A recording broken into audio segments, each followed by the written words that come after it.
Hey guys, welcome to another episode of the East Podcast. My name is Partha Srinivasan.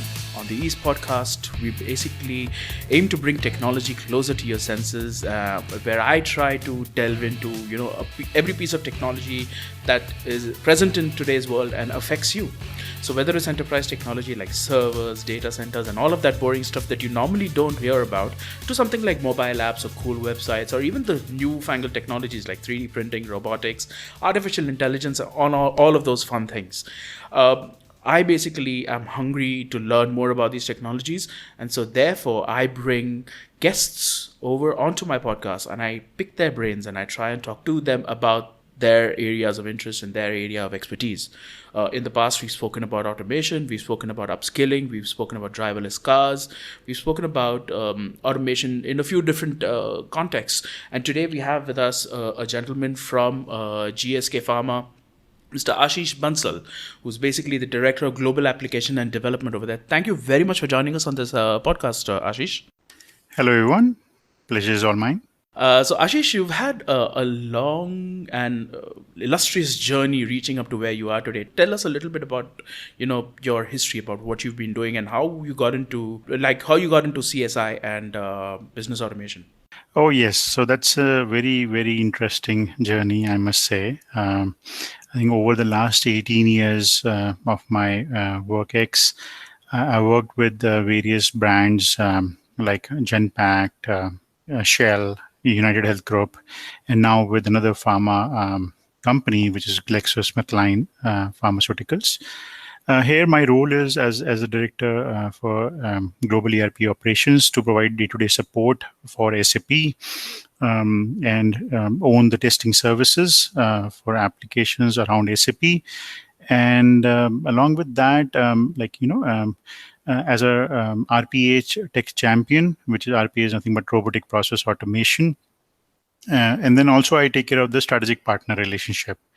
How automation and how this continuous service improvement is when we are dealing with a lot of players in the market, a lot of technologies, there's always an opportunity area to do something better. Now, one way is to do it through incremental growth. Second way is when you want to break through difference, then probably you bring in automation in areas which are repetitive in nature, and then they're error prone, and there's always a better way and a faster way to do things in that area. So Okay. that's where I got into the automation side of the world.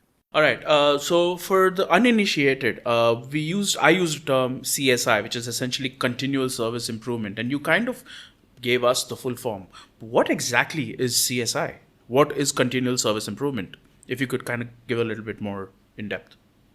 Yes. So CSI means different things for different people. For me, in simple layman's term, is whatever you're doing today, let's say in 10 hours, you improve the process and you can probably do it in 8 hours or maybe 6 or 2.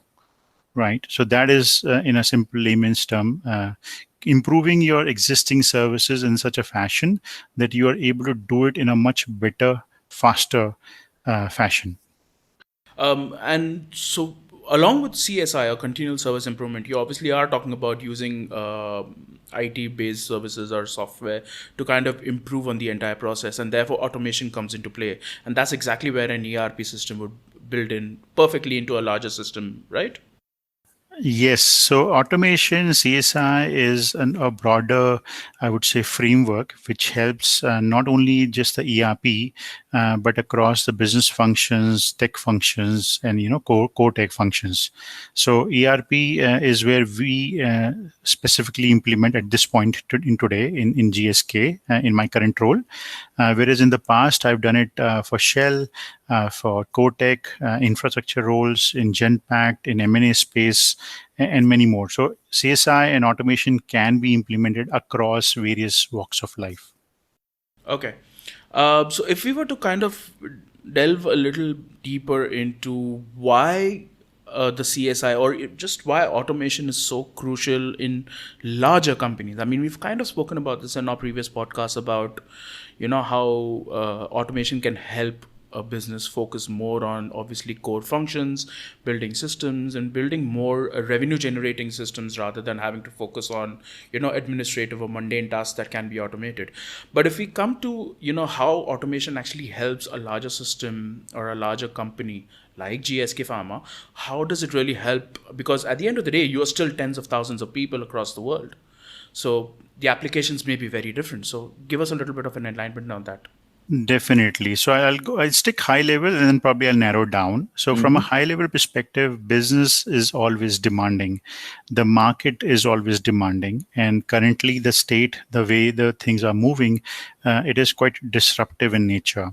Mm-hmm. Right. So you have to do things wherein you are faster and better in not in terms of just the delivery, but in terms of the capacity, the scalability, and the quality from your competitors.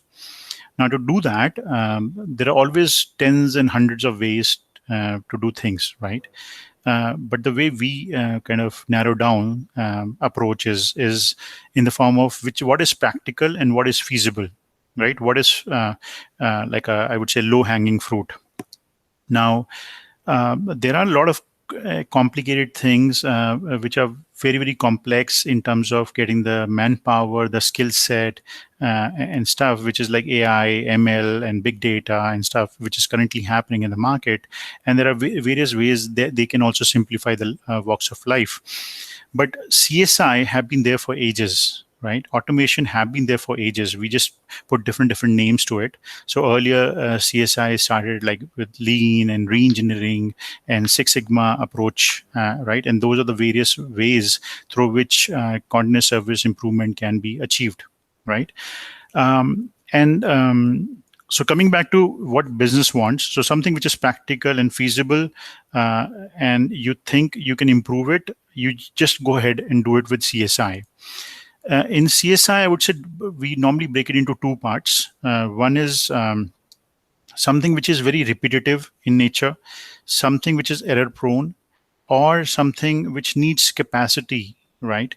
That is a clear case for automation. And that's how the automation comes into the picture. Okay.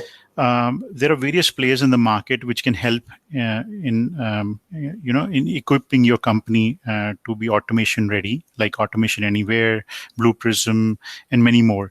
So we have partnered with Automation Anywhere, wherein their softwares are very much aligned with our roadmap for future.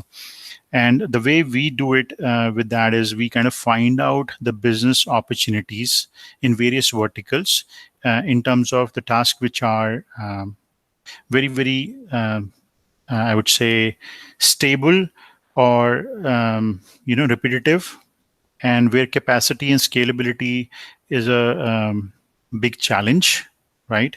Is a need of the hour, and focus is to shift to the much bigger and complex problems rather than getting bogged down with the same set of issues, day-to-day issues. So we pretty much takes those cases and implement automation in those, Okay. which saves the human effort, Mm-hmm. which saves our manpower from doing the same task again and again, so that they can focus and upscale themselves and do something much better to bring much bigger improvements into the system. Okay. Um, if I were to ask you a little bit about a use case for an ERP, like you've mentioned basically about how you're automating a lot of systems. Like, so a use case for an ERP, are they relevant for smaller companies or is this something that anybody can use?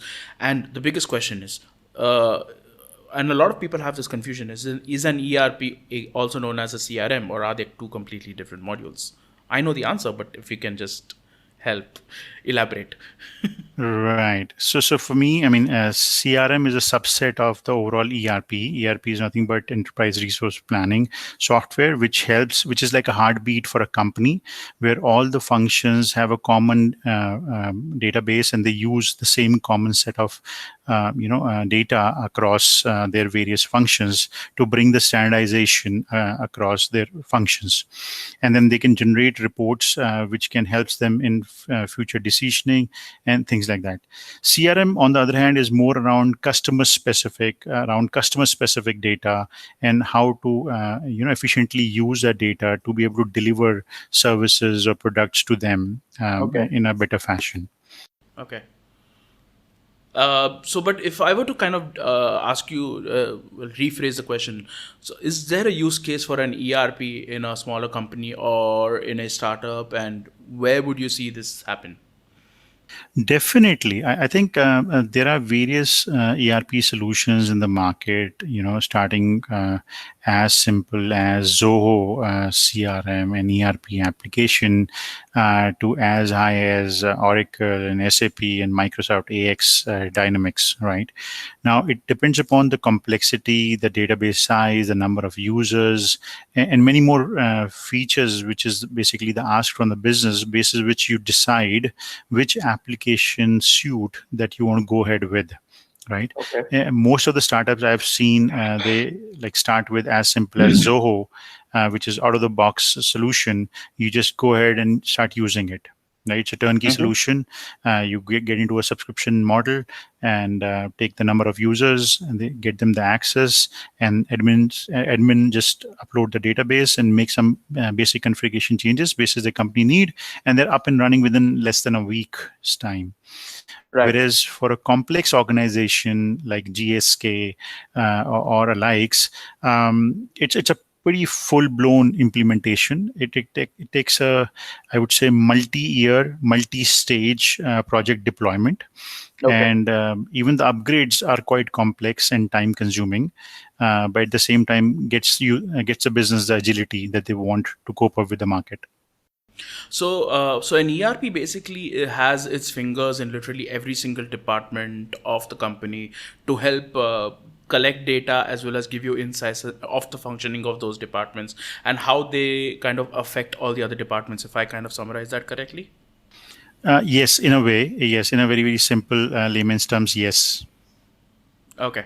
All right. So now coming to where are we in terms of business automation? Like how far has it impacted business, and where are we seeing it go over the years to come? Oh, yes, that's a very good question, actually. And I keep hearing about that from various forums. I think the way the things are moving is quite fast. I would say 3 years down the line, when I used to go to the conferences, the people used to just talk about it, and there was hardly many use cases. There was hardly any white papers which were supporting the cause and stating that yes, what kind of efficiency have been achieved. Mm-hmm. But today there are many, many use cases. There are many white papers, and all the system integrator companies are way up and mature in that form and shape. Right, not only Okay. with just one platform, but majority of the platforms.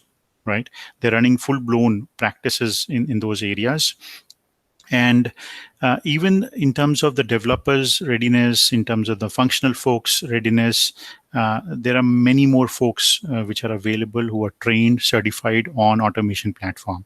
So from that readiness standpoint, I see both pull and push approach is way more mature than it was, I would say, 3 years down the line. Okay. Right, even the companies have a very, very clear roadmap ahead now in Mm-hmm. front of them, wherein they clearly know how they want to integrate with AI as a next step, artificial intelligence. Because when you do some certain thing, let's say you're going from A B to point C, and then you build a bot around that, Mm-hmm. but then today you're doing A, B, and C step, but in months to come, the way the business complexity changes, you probably want to do A, B, D, and C, or maybe A, B, C, D, and E also. So Mm-hmm. the business requirement algorithm keeps changing, and the softwares has to adapt to those changing requirement. Right. And beyond a point, you want those softwares to automatically adapt to those environment, and that's where the AI piece comes into the picture, Okay. wherein from an artificial intelligence standpoint, from the past data forecasting what it will be used, the system would learn by itself, and adapt to what are the next steps it has to make changes for. Interesting. So in terms of a usability standpoint, right? I mean, things used to be very, very difficult, for want of a better word. Maybe about 10 years ago, they were very robotic, for want of a better word. But things have obviously evolved. I mean, a user experience, a consumer experience is something that is at the pinnacle of any software that's being deployed.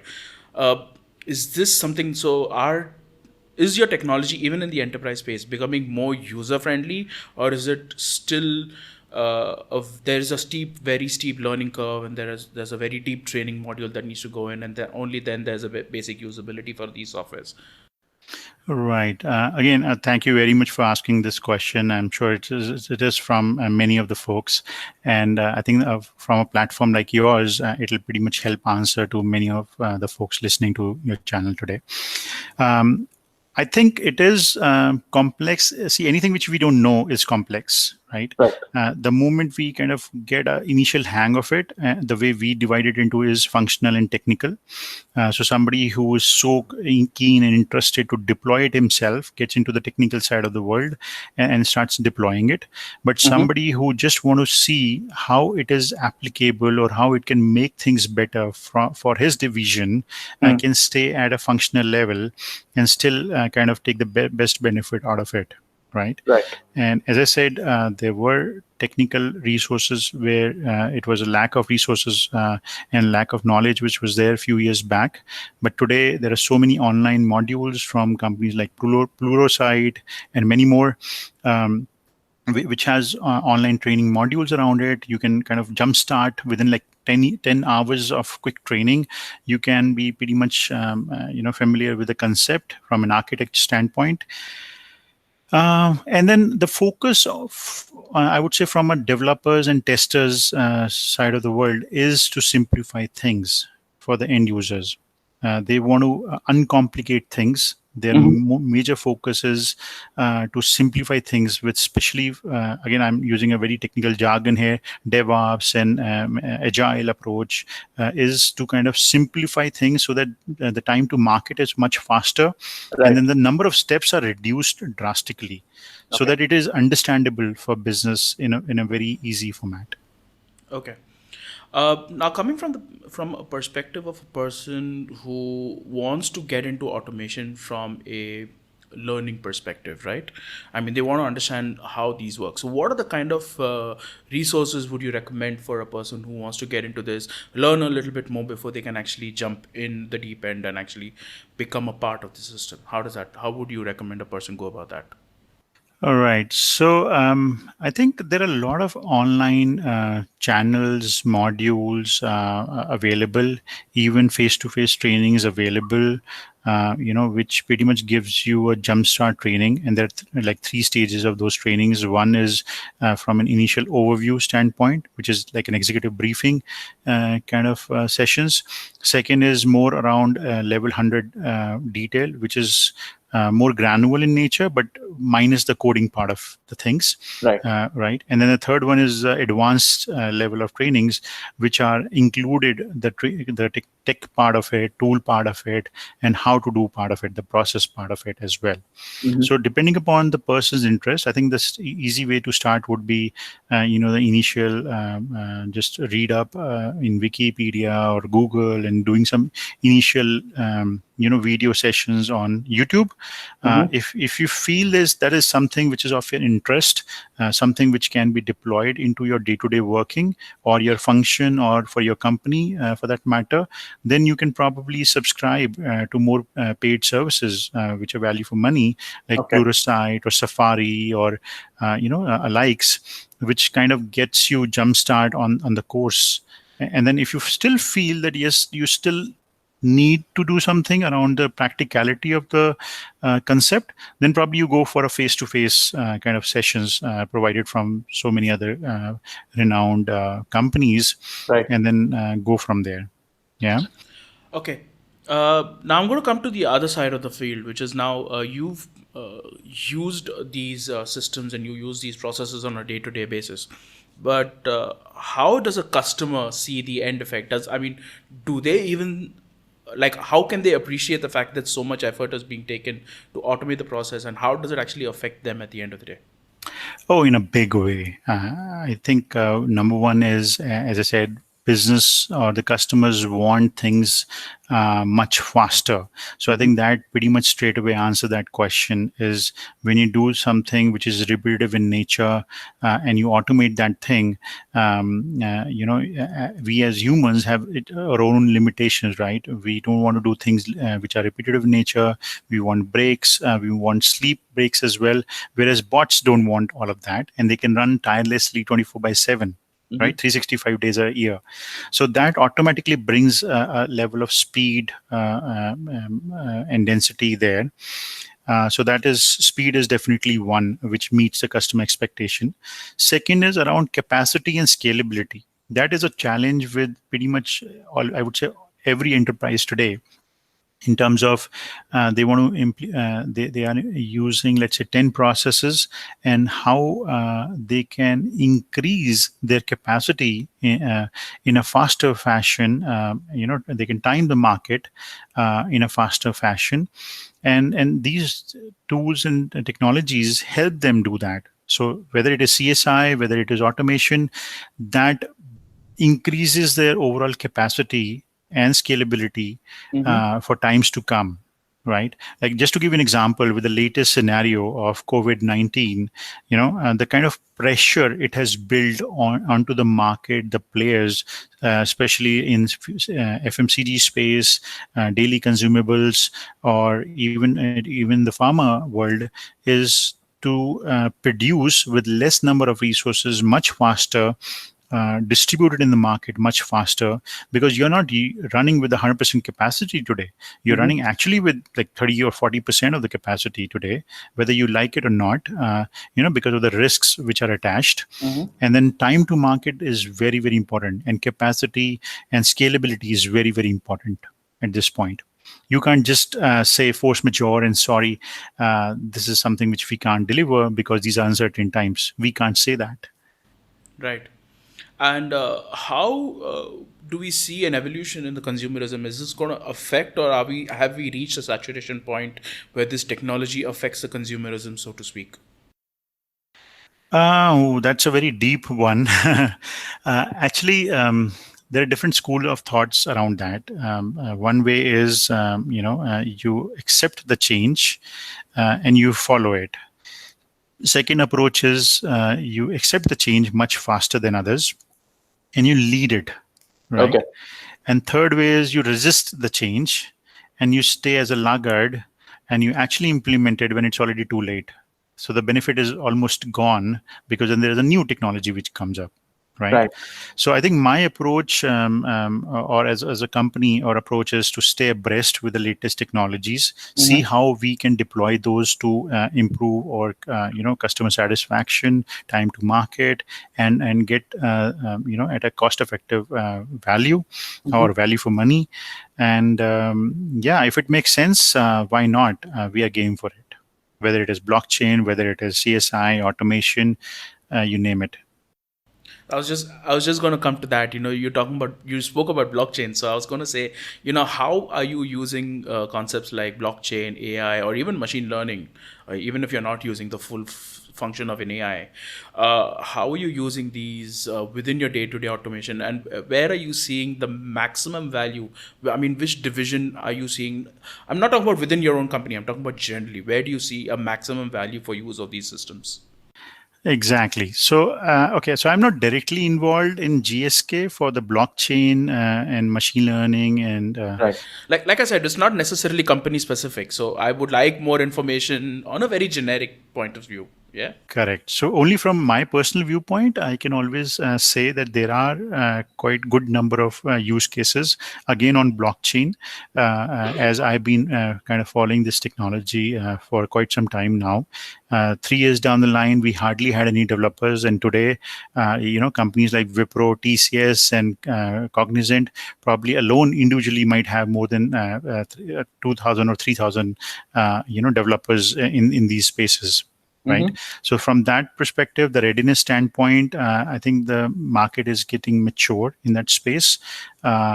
There are use cases in healthcare industry, in banking industry, and I think banks like Axis and a few more have, or HSBC have already started using like blockchain technologies like Ripple to do the inter-country money transfers, which is done now today in a fraction of a second, right?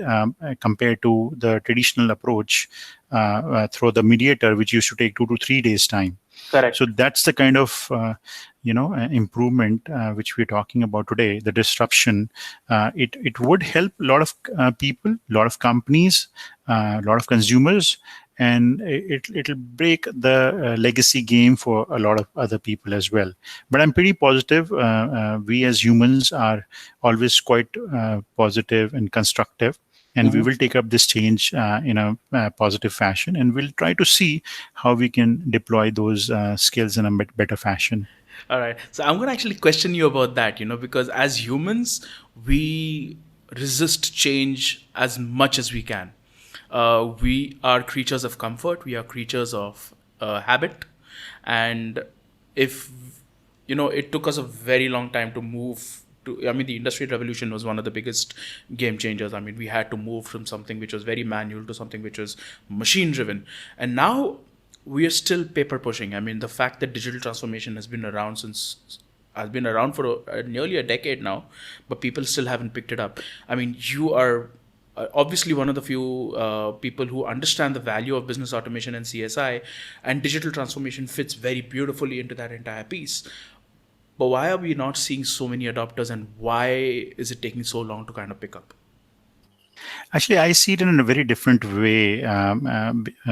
For any change, I normally divide the user base into three categories. One is an early adopter, the guy who would stand for hours together at the iPhone shop, the Apple showroom, just to get the phone. First generation phone, right? Yes, so those are the early adopters, and there's always 10% of the population which are early adopters, which are aggressive. They want to do things right first time, and they want to lead that change, right? The second set of people is, the mature folks who want the early adopters to, spend that extra money, utilize it, see if there's a problem or not. If there's no problem, then they will probably adapt to it. And then the third set of users are laggards, right? Who are like, when the technology is almost about to go, that's when they jump into it because they get the technology at the cheapest rate at that point. Yeah, it becomes affordable and it's best tested and it's gone through all its variations. Yeah. Exactly. And it's mature, right? It's tried and Right. tested, and maybe the third generation or fourth generation version of it has come up. So they're happy with that kind of, So Correct. there's a significance and importance of all these three set of people, right? And I would not call it like people in general do not adapt to change. Everybody adapt to change. It's just a matter of when they do it, right? Some people like it slow and steady. Some people like it with a bang, and some people, just want to do it if they are in that space, right? Correct. So I think the way I see it is, there are early adopters. There is a reason why India has, I think, among the top five workforce available for blockchain, for automation in the world today, because people are adapting to it. They want to make their careers in these fields, and they're excited about it. So, and I'm sure when they do things better, when they show business case which are applicable in their industries, the mature folks would follow, and then the laggards would also follow them. No, but my question actually turns back to the use of something like an ERP, right? I mean, at the end of the day, an ERP automates to a large extent. It also removes the bureaucracy, so to speak, because you're actually breaking down the connection points or the failure points in the middle at the end of the day. Right. But you see, in an economy that is completely reliant on something like manufacturing, like India is so reliant on the manufacturing. And when you go in and you do a little bit of research, you'll find that a lot of these companies still rely on that bureaucracy to to kind of get things done. And so this is where I'm trying to figure out is that why is there such a slow uptake? And what is the general consensus? I understand the concept of, how you have the three schools of thought, but then there has to be a more practical uh, source of knowledge for these kind of, for like what's happening. And while there are people who are picking it up, there are a whole lot of people. For every two that are picking it up, there are five who aren't. So where is the gap, and why is this so? Right. See, I think the number one factor when you want to do anything good for your company to streamline their processes, or want to do things better, whichever name we want to give it, Mm-hmm. is you have to be in that right frame of the mind, wherein you're adapting and you're listening to the market. How what is market telling you, what is your customers telling you, Okay. right? If you're in that mindset of adapting to what's latest, to deploy it or at least test it beforehand to see if it can add any value to our existing processes, Mm-hmm. I think you will always stay ahead of the curve, right? You would be in a much better equipped fashion. You will be much better equipped to deal with disruption. How I see it, Right. right? Folks who want to resist and keep resisting, and uh, would have its hard time. I mean, they are the ones who get hurt the most when the disruption hits them, right? So there's a Right. saying, old saying, change with the change, else change would change you, right? Correct. Like for example, this entire situation with the COVID has literally put people into lockdown, right? And so the person to take the most hit are people who aren't digitally either prepared or ready. I mean, there's not even a halfway stage. So either you are or you aren't. It's like there's no halfway stage in that case. So how, I mean, so then in a situation like this, they are forced to kind of pick up tools very haphazardly, and maybe it doesn't fit. So I mean, there has to be a little bit of a thought through. So what is your entire uh, opinion on how things need to be approached in this case? I would say that's a very true situation, right? That's the way it is, and that's a hard reality. So I'll give you an example again in terms of technology, right? Mm-hmm. Bring your own devices. Now, this concept have been in discussion for many years. I think almost a decade now, right? Mm-hmm. A lot of Easily. companies, or I would say early adopters, are only using it, right? But then for others, majority of the statements or defense which we keep hearing in the industry is, oh, you know what? I mean, this is not even implemented for us. How can we implement for our vendors? So even for us, it's a security risk, and that risk is not going anywhere. Right. Same is the case I heard for cloud for so many years, and today, I mean, you'll be surprised to know when I actually recommended the first cloud implementation to one of my past companies, the statement I got from my customer was, "Oh, you want to put my data and my two other competitor data at the same place? Not going to happen." Right? But today, all the four companies have their data on the same cloud platform, and they're happy with it because there are steps and mechanisms which have been placed, and that makes them comfortable. And they are the ones who are actually going to other companies and evaluating and telling, "Oh, you know what? Cloud is a better option today." So, I mean, table turns, right? So, even for bring your own devices, people do not want to do it for good reasons, right? But with COVID 19, I would say most of the companies, or I would say a lot of companies who were not ready, who cannot, whose workforce was not laptop equipped, whose workforce, they could not move the desktops to their home in time before the lockdown, they have no other option to go with bring your own device, right? Even for the new joinees, the new onboarding, they have no option. They can't ship. Today the courier services are stopped, right? So they can't ship the desktop, they can't ship the laptops. They have no other option than asking the guys to use their own devices, and then they are equipping those devices with the security functions to safeguard their data, right? So ensuring antivirus is there, ensuring unnecessary ports are blocked, and ensuring all the other parameters around data security, information privacy, and all of that. Yeah, and Wow. it's working smoothly. Yeah.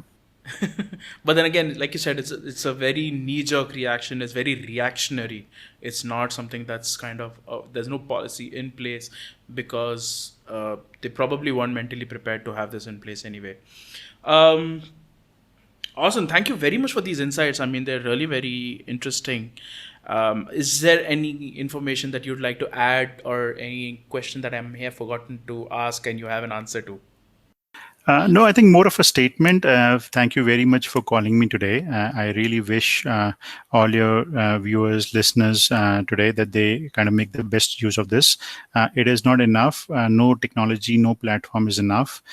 Find the best one for yourself and keep searching and stay hungry, and it'll do good. Thank you very much, Ashish, for joining us. I appreciate your time, effort. Very, very insightful. If somebody wants to get in touch with you, what's the best way for them to connect with you? So I'm on LinkedIn, and that's the best way. Or they can reach out to me on my email, ashish1234@gmail.com. Is it okay for me to share this on the show notes so that they can reach out to you? Definitely, no problem at all. Great. Again, thank you very much. To all our listeners, thank you very much for joining us for this episode of the East Podcast. We hope you enjoyed this episode for all the questions that I've asked and you have learned something. I know I did. And we will be connecting with more industry level experts for different topics, and we will be bringing a lot of very interesting information on our podcast. So stay tuned. Thank you very much for subscribing. Do share this with all your people. We are available on all the major podcasting applications. If you want to reach out to me personally, I am available on my website, which is eastpodcast.in.